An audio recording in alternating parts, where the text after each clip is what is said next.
నమస్కారం అండి. హ్మ్. డాక్టర్ గారు చాలా మందికి ఈ బీపీ ఇష్యూస్ ఎక్కువగా ఉంటాయి. అంటే ఇంట్లో ఉన్న వాళ్ళ నుంచి జాబ్ చేసే వాళ్ళ వరకు. ఇంట్లో ఉన్న వాళ్ళేమో ఖాళీగా ఉండి ప్రతి దానికి చిరాకు పడుతూ, కోప్పడుతూ ఉంటారు. ఇంకా జాబ్ చేసే వాళ్ళేమో ఆఫీస్ టెన్షన్స్ ఇవి అని చెప్తూ ఎక్కువ కోప్పడతారు. అంటే కోప్పడ్డ తర్వాత ఆఖరికొచ్చేసి సారీ చెప్పడాలు, నేను కోపంలో చేశాను అని. ఇది ఈ మధ్య కాలంలో చాలా కామన్ ఇష్యూ అయిపోతుంది.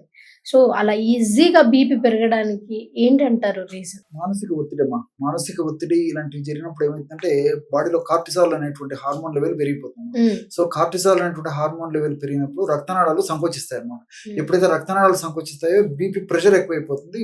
దాన్నే బీపీ అని చెప్పి చెప్తుంటారు. హ్మ్. సో, మానసిక ఒత్తిడి కూడా ఒక ప్రధానమైన కారణము. హ్మ్. అదేవిధంగా రెస్ట్ లేకపోవడము, ఆహార పదార్థాల్లో ఉప్పు, కారం, మసాలాలు ఎక్కువ తీసుకోవడం ఇవన్నీ హ్మ్. కూడా మరి ఈ బీపీ పెరిగేందుకు కారణభూతం, హేతుభూతం అవుతాయన్నమాట. ఓకే.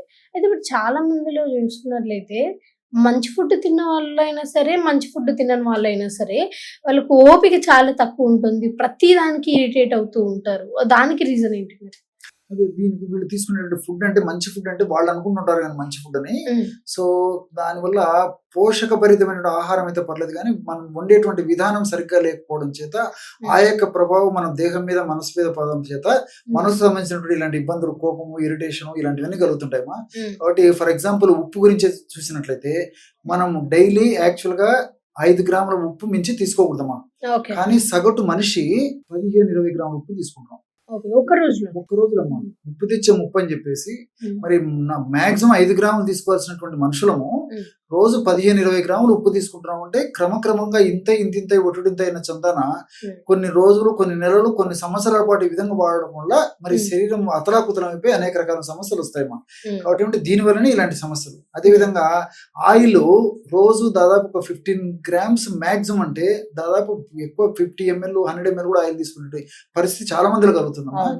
కాబట్టి ఏమంటే దాదాపు 10 గ్రామ్స్ 15 మాక్సిమం 10 గ్రామ్స్ ఈ మధ్య కాలంలో ఇంకా తగ్గించడం వాడమని చెప్తున్నారమ్మా. హ్మ్. సో అలాంటిది ప్రపంచ వైద్య సంస్థ, అదే వరల్డ్ హెల్త్ ఆర్గనైజేషన్ వాళ్ళు, ప్రపంచంలో మేధావులు చెప్పేటువంటి పరిస్థితిలో ఆయిల్ ఏదైతే ఉందో అంతకంటే కూడా మనము సగటున వాళ్ళు చెప్పేదానికంటే కూడా 5-6 రెట్లు ఆయిల్ ఎక్కువ వాడుతున్నాం.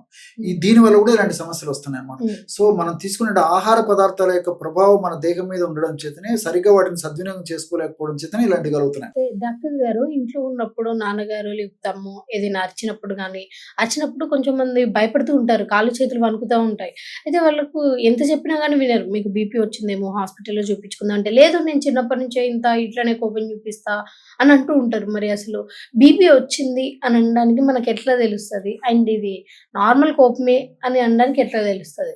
ఓకేమా. యాక్చువల్‌గా ఏంటంటే సమాజంలో గాని, లేకపోతే ఆ! ఇంట్లో గాని ఆ పరిస్థితుల ప్రభావం చేత ఉన్నట్టుండి సడెన్‌గా మరి ఈ మార్పు అంటే కోపము, చికాకు ఇలాంటివి కలిగినప్పుడు ఏం జరుగుతుందంటే ఇంతకుముందు చెప్పిన రక్తనాళాలు సంకోచింపబడి చేయడం చేత ఆ యొక్క ప్రభావం చేత బీపీ కూడా రైజ్ అయిపోతుందమ్మా. హ్మ్. బీపీ రైజ్ కావడం చేత ఈ యొక్క లక్షణాలు కూడా మరీ పెరిగిపోతాయి. కోపం మరీ పెరిగిపోతుంది. హ్మ్. వాటికి వచ్చేదానికి కారణం ఒకటైతే మరి ఈ బీపీ పెరగడం వల్ల మనిషి మరింత ఇదైపోతుంది.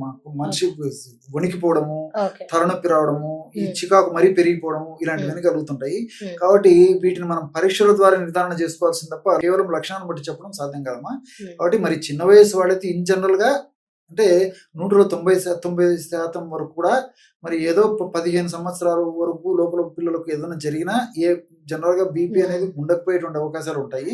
హ్మ్. జనరల్‌గామ్మా. హ్మ్. సో మరి వయస్సు వచ్చినటువంటి వాళ్ళలో ఈ యొక్క పద్ధతులు ఉన్నప్పుడు డాక్టర్ వద్దకు వెళ్ళేసి పరీక్ష చేయించుకోవడం మంచిదమ్మా. ఇంట్లోనే ఉండి బీపీ తగ్గించుకోవాలి అంటే ఏమైనా మంచి ఫార్ములా ఉందా? 100-150 ఎంఎల్ బీట్రూట్ గడ్డల రసం తీసుకోవాలమ్మా. ఓకే. సో ఇవన్నీ మనకు దొరికేవే ఈజీగా తయారు చేసుకోవచ్చు. హ్మ్.